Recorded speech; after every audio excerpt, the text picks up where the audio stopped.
Hey, what's up, guys? How's it going? I am back because I do want to make a very personal video up front to the face. And I just turned 30. I am now the big 30. And not only am I going to make this about me and looking back on my 20s, but Gen Z is approaching that time. Like some of my friends who are like in their Gen Z era, they're about 18, about to be 20. And a lot of people in that age range have asked me for advice in my personal life. Not necessarily too much online, but I want to make it into a video for anyone who wants to come across this, because this is going to be reaching out to anybody who's Gen Z, who's entering their 20s, which it's a confusing time. It's a fun time. It's a time where you start to experiment, figuring out who it is you actually want to be. And then I figure around the 30s era is when you start establishing yourself and become more solidified. So moving on with this, right? My 20s kind of started in a very particular area. Now, when I was 19, I got into some pretty interesting situations. You go to college, you meet a lot of different people, some good, some surprisingly from different ends of the area. But I remember when I started off my 20s, I was a people pleaser. I was trying to help everybody. I was a fixer. I was trying to be altruistic and selfless because that's what I thought we should be doing. That's what I was taught. Work towards the greater good, so to speak. And I felt like it was my fault when people took advantage, which it was. I'm going to be real and say that. That's going to lead into what caused things. But it kept going on until I reached about 23, where I've been taken advantage of so many times. I've been in a few bad relationships. I've had friends turn on me so many times that I ask myself, okay, there's a common denominator here. Who is it that is making all these people turn on me, making them take advantage of my kindness, making them do that? And this isn't like a Joker, I'm going to be an edgy teenager kind of deal. This was me honestly looking in myself. And the only person I could blame at the end of the day? Myself. For real. I took it upon myself to burn a lot of bridges. I took it upon myself to really self-improve. But to self-improve, I had to drop a lot of baggage. So all my friends who wanted me in that box of being a giver that they could keep taking from, I had to go complete scorched earth and knock everything down and build from the very first block. And not only did that, I ended up destroying my first personality and ended up rebuilding myself into someone who still has bits of my old self, who still does care, who still authentically, wants to help people. But I know when to rescind that, because I know when people are taking advantage of me. I know when people are doing these kinds of things. And, when you're Gen Z and you're entering your 20s, you're probably going to be in this phase too. This is especially a shout out to all you people pleasers out there. This is a good roadmap as how to. You don't have to go complete villain arc. I don't like that. I think that term's cringe. I think what I call that is a self-respect arc, where you just say, you know what? I'm a good person. I know that at my heart. I know thyself, so I will not be taking on any more people's garbage anymore. And that's exactly what I did. And as I knocked everything down, where did I start? I walked right into an MMA gym, and I said, you know what? I'm going to learn how to fight. That's going to be a good thing. Everyone thought I was crazy. My mom thought I was crazy. My dad thought I was crazy. My brother thought I was crazy. Everyone was like, dude, you're going in there with professional fighters and you've never thrown a punch. What is wrong with you? They were sort of right in a sense, because I did get, beat around quite a bit. But eventually through those beatings, I got beat less. And then before I knew it, I was toughening up. And then I was the one welcoming the new guys in and then giving them that same welcome treatment. Not necessarily malicious-wise, but I started watching the metaphorical pickaxe chisel me into who I was today, and having more of a backbone and having more principles that I could stand on. And it all started, I started really getting into Brazilian Jiu-Jitsu. I stopped the striking because I wasn't going to do MMA as a career. Everyone wants to do that, but I looked into CTE and all that stuff. I said, I'm going to put on the gi full time. And I started training jiu-jitsu mostly. Now, I did have to switch gyms because I did learn a really harsh lesson. Not every environment is going to be welcome. And I'm going to make a video about that, about the current state of jiu-jitsu. In the later things, I'm going to share my experience just so, it's, out there and you guys know the pros and cons. But I never really felt welcome on that team. And I never went onto the jiu-jitsu scene through an MMA gym. I went through an MMA gym when you're supposed to go to a jiu-jitsu gym. It was an MMA gym with a jiu-jitsu program, but the guy that was heading the program had his own MMA career. He only had time for so many students, and obviously he was going to be picking the best ones. I was just a guy trying to self-improve. It didn't line up, so obviously I had to cut ties with that team, and I got a face full of all the politics that was going on in the jiu-jitsu realm. And even if you're like a lower tier guy, they still take offense if you choose to switch gyms. But I personally don't regret it because the gym I'm at currently, I train at, I get better at. I've been seeing so much more progress with all the stuff I'm doing. I'm just forever grateful to be there, and it's just a better fit where they enable me to grow. Now, they still beat me up a little bit, but that's not the point. They are equipping me to be my best self. And I did have to learn, who really pretends to be on your team versus who really is on your team. And that went on after years. But during that time, I went to trade school. I learned all these blue-collar skills. I got a bunch of IT certifications. I just was so pressed on self-improving that I did a smorgasbord of everything under the sun that you could possibly think of. I basically know how a house is put together now. I basically know how, computers and stuff work and how to code. But now that AI is kind of taking that over, I kind of stick to welding because I think that's more hands-on, and the machine that they got to do the welds, guess who's fixing all those mistakes? Me. So AI is not coming for that job just yet, let me tell you that. But I will say that through all of the knowledge basis and all the information gathering I got and all of the purging of bad friends and all of the, getting good friends, eventually there was a period where I was alone. I was very isolated, lonely, had a whole lot of time, but I used that time to read books, learn instruments, play guitar, learn the piano, start playing drums more, start getting involved in different projects, start learning how to fly a drone, different things like that.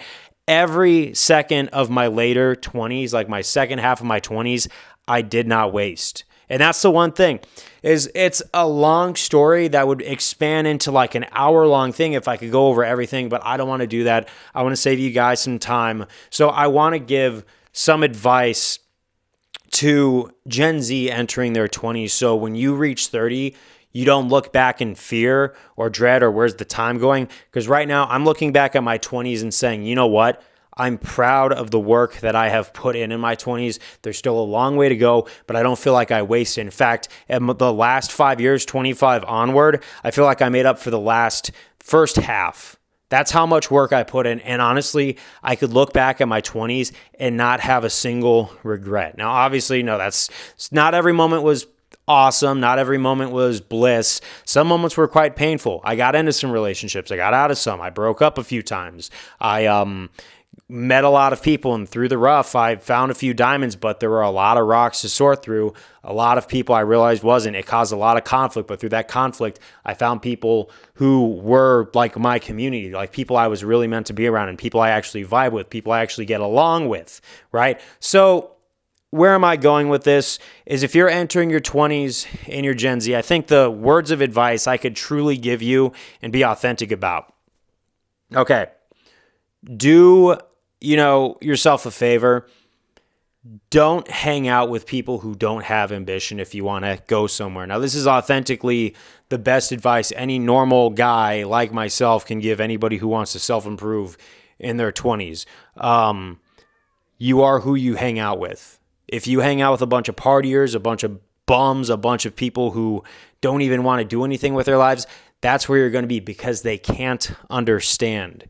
It's just one of the things I've learned is that you got to be around ambitious people if you yourself want to be an ambitious person, because ambitious people don't really put each other down. They give each other constructive criticisms because they want to see each other succeed. You surround yourself in a room with people who actively want to go out and improve. you're going to be finding people like that, and they're not going to be putting you down. Obviously, you guys are going to be bouncing off of ideas and stuff like that, and those are the kinds of authentic relationships you want. And, you'll have to learn to discern which ones fake it and which ones actually are like that. I'm not saying that they're always going to tell you what you want to hear, but they are going to tell you some things that are going to be very constructive. And when I have followed the authentic advice, it has gotten me somewhere else. But yeah, no, definitely pick your friends the right way. Pick the right groups to hang out with. Don't hang out with a bunch of people who aren't going to go anywhere. That's the one thing I can say. The other thing that I could honestly say is people, though, are going to judge you no matter what. You're going to catch a lot of haters when you start putting in work and you start making sacrifice and you at least start trying to put yourself out there and taking risks. People are going to have something negative to say at least once, no matter what. You're not always going to get people's approval. Now, does that mean that you just do whatever and be completely lawless and cause harm to everybody? Absolutely not. That's not where I'm going with this. I'm just saying, don't be afraid to do something that not everyone's going to approve of or someone's going to look at. Like if you want to make a piece of art and you're afraid if it's going to be bad, just make it. Worst thing it could do is be bad, and then you move on to the next and the next and the next and take actual constructive criticism, because throughout those, hate-mongering voices and all those, hecklers, you are going to find a few voices in there that authentically are going to give you a few bits of information that are going to really help you out. So obviously, don't be afraid to be bad at something. That's how you get good at something. Just like jiu-jitsu, just like guitar. Be bad at something at first and eventually you'll get good. Be patient with your thing and embrace the suck, embrace the grind. But also, like I said, don't take everybody's opinion with anything more than a grain of salt. Be yourself.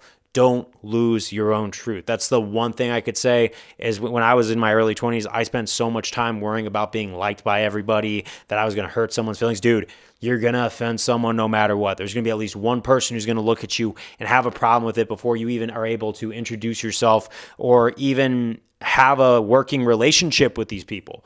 That's what's up. So what I'm saying is just stay true to yourself. Now, does that mean just walk all over anyone or, be like a complete lunatic? No, don't do that. But you catch what I'm saying. Just don't be afraid to be true to what you're feeling and be open to experimenting with what it is you actually want to do. In your 20s, you're going to go through a lot of different things, and a lot of them are not going to work out, but you're going to find a few things that authentically do. You are going to find a few things that you are going to stick with, and you are going to find a hook in, or you are going to get your footing on the ground, and you'll be able to run more with those, and be sure to invest more in those. Obviously, add more to it, but don't forget the ones that work for you. But that's a lot of advice that I could pack into. So just to recap, pick your friends, don't take criticism too harshly, and don't forget who you truly are. That's the three things that I could give advice of when it comes to if you're in your 20s and you want to look at your 20s when you're 30 like me and at least have some sense of satisfaction. Now, look, I know I'm not the most famous guy out there. I know I'm not the biggest self-improvement guru on the internet. I'm not trying to be. My channel is mainly just about me living life and, trying to be more authentic, because we have so many snake oil salesmen who are pouncing on your, want to self-improve and your lack of guidance. The best guidance is authentic voices from a lot of different people that you could take from. So hopefully you take something from this one, because a lot of these self-help gurus, I'm going to be honest, the best ones don't charge you $50 courses. So you could feel like you're getting better at something. Sometimes the best advice, you don't even have to pay anything from. It just comes from someone who wants to put something positive out there or change someone's life in a positive, influence, right? So, just watch for all the snake oil salesmen, watch for all the fake voices. And if someone's trying to be too flashy or show what they got or something, chances are you're probably being lured into something. So that's just my 2 cents too. Authentic self-improvement is not flashy. It's not like a movie. It's gritty. It doesn't always look good. It doesn't always feel good. In fact, sometimes it's painful, frustrating. You name all those above. But that's what I got to say to everybody who sat through this 15-minute lecture and just listened to me talk about how I reflected on my 20s, and if you got anything from this or if, it made any sense to you. leave a like, leave a comment, subscribe, please do. I do want to add more just fun content to this channel, because seeing, some people actually be raised up by it or actually give me a positive comment that I have read through, where a lot of people are saying, I enjoy what you're doing. I was like, you know what? Thank you guys very much. Because I know I'm not trying to reach millions and millions of subscribers or be Jake or Logan Paul or an Andrew Tate or something like that. I'm just trying to be the biggest me that I can be. And you know what? If I reach 500 people authentically and authentically give them some advice that maybe they could apply to their life, and it actually works, great. Because realistically, you're not going to be able to change the lives of millions. In order to change the world, it has to be a collective effort of everybody authentically being better. You realistically can only solve so much in your life. And that's one more piece of advice I'm going to give you. Don't put the weight of the world on your shoulders. I used to do that. It used to drive me insane. You're responsible for what you're doing. You're responsible for how you present yourself, and that's all you can control. Sometimes you could give people advice. They're not always going to listen. You could bring a horse to water, but you can't make them drink. That's a couple more pearls of wisdom. But you know what? I like the fact that this video is still adding points to it. It just feels very authentic. I'm not scripting this. I'm just shooting from the hip. But what I have to say is thank you guys very much for watching. I'm entering my 30s. And I could say, looking back on my 20s, I don't think I wasted them. And I hope anyone entering their 20s doesn't do it either. But, take what you did from this video. I'll see you later. I'm going to go enjoy my evening, going to go work out, and then I'm just going to relax for the rest of the night, just to celebrate 10 years. Well done. But peace out. Thank you very much, and I'll see you on the next one. Bye.